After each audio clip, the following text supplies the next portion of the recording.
curso, na classe que eu estou fazendo em busca do meu doutorado, e numa sexta-feira o professor pegou todos os alunos, todos os pastores, e nós fomos ao museu chamado Museu de Tolerância. E eu quero encorajar a qualquer pessoa que me assiste agora, você que está aqui na igreja nesse dia, se você um dia for ao sul da Califórnia, talvez, para visitar a Disneylândia, ou os estúdios Universal, ou qualquer outra atração que o sul da Califórnia oferece, passe em Hollywood, no oeste de Los Angeles, nesse museu chamado o Museu da Tolerância. No Museu da Tolerância, eles, além de ter várias coisas muito interessantes a respeito de tolerância, eles fazem você entrar no tempo. E quando você entra no museu, você é transportado à Alemanha antes da Guerra Mundial, antes do período de Hitler, e eles fazem você caminhar, e como você entra no museu, você está sentindo que você está passando e entrando na história, e a experiência leva mais ou menos 1h30, e quando termina você está dentro de uma câmara de gás, onde 6 milhões de judeus foram mortos, e você sente a dor, você entende o porquê daquilo. E nós estávamos vendo a história de várias pessoas que passaram pelos campos de concentração, na Polônia principalmente. E quando a força aliada chegou, ela conseguiu libertar muitos judeus que estavam mortos, raquíticos, fracos, sem comida, sofrendo. Mas para 6 milhões de judeus, a chegada das forças aliadas na Polônia, a chegada das forças aliadas na Alemanha, foi tarde demais. E eles morreram, porque mesmo chegaram tarde demais.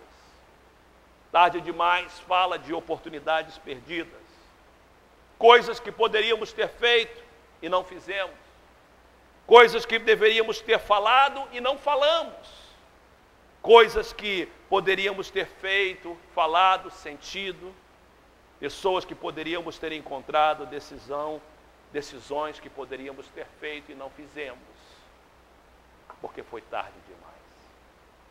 Não tem ninguém que me ouve nesse momento que não tem ocasião na sua vida que você não pensa assim, eu deveria ter falado isso, eu deveria ter feito isso, eu deveria ter ido lá, mas não tem como voltar o tempo, porque é tarde demais. Eu quero voltar aos textos bíblicos que nós lemos, porque todas as 3 passagens que li no início têm uma coisa em comum. A passagem em Mateus, a passagem em Lucas, a passagem em Hebreus, elas têm uma coisa em comum, todas falam de situações que foram tarde demais. As 5 virgens insensatas, quando tentaram entrar na festa nupcial, não puderam, porque era tarde demais. As pessoas que bateram na porta, após ela ser trancada pelo dono da casa, não conseguiram, porque era tarde demais. Saul tentou buscar a bênção que ele havia vendido, mas era tarde demais. E as 2 primeiras passagens, elas também têm algumas coisas em comum. As 2 são parábolas ou comparações. Jesus está ensinando mensagens, verdades. Jesus está ensinando coisas importantes e ele usa histórias, ele usa parábolas para que as pessoas possam entender.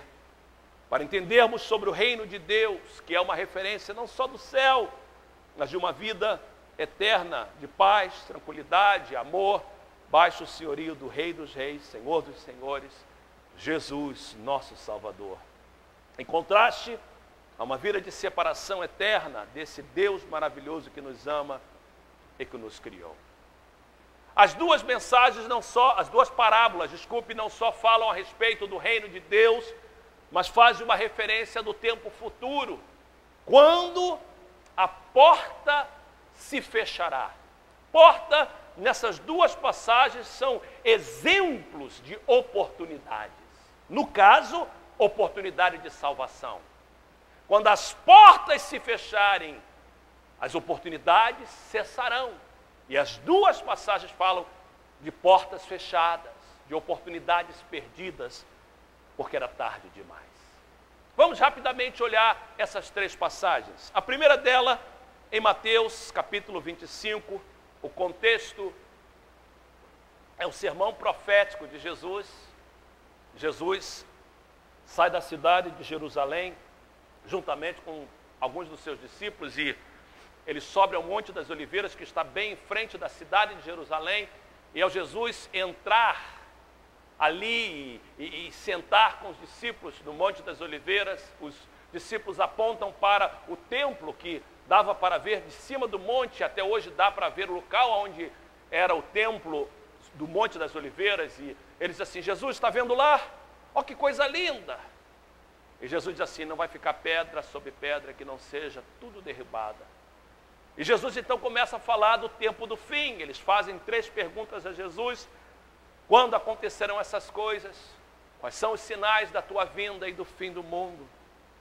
E Jesus então termina falando do final de todas as coisas, usando o casamento judaico como um exemplo. Talvez para nós é um pouco difícil entender, porque nosso casamento é um pouquinho diferente, mas na época de Jesus o casamento levava 7 dias, e o casamento era o final de um período de cortejo, em que o rapaz e a moça ficavam desposados, assim como José e Maria ficaram desposados.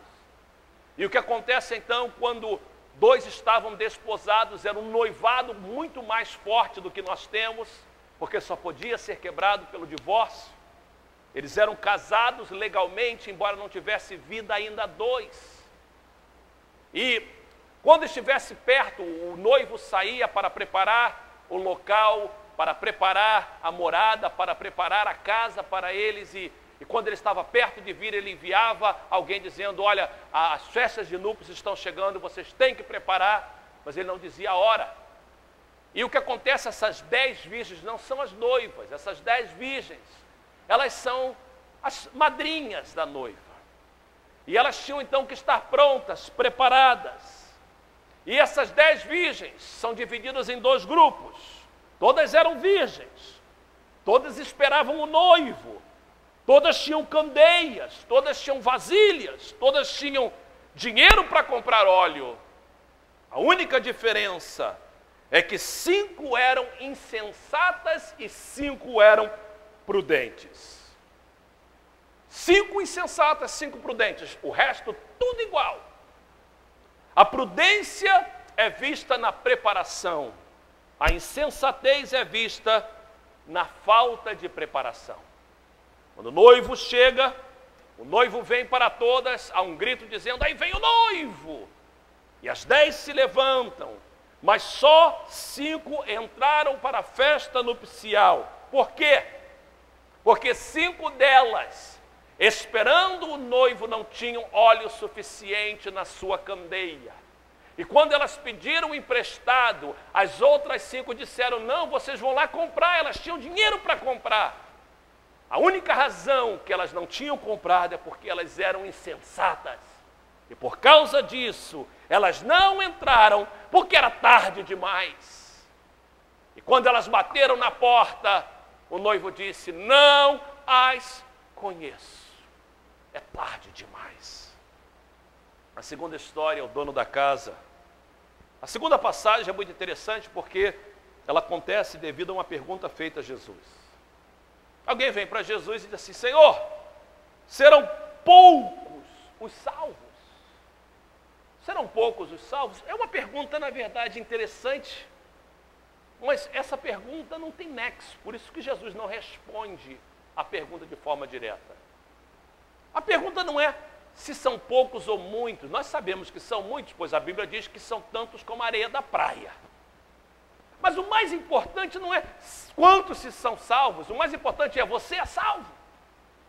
Você tem entrado pela porta, você tem aproveitado a oportunidade que Deus tem te dado. E Jesus então, como ele sempre faz, ou quase sempre faz, ele não responde a resposta de forma direta. Jesus diz para esse homem assim: olha, esforcem-se para entrar pela porta estreita, porque eu lhes digo que muitos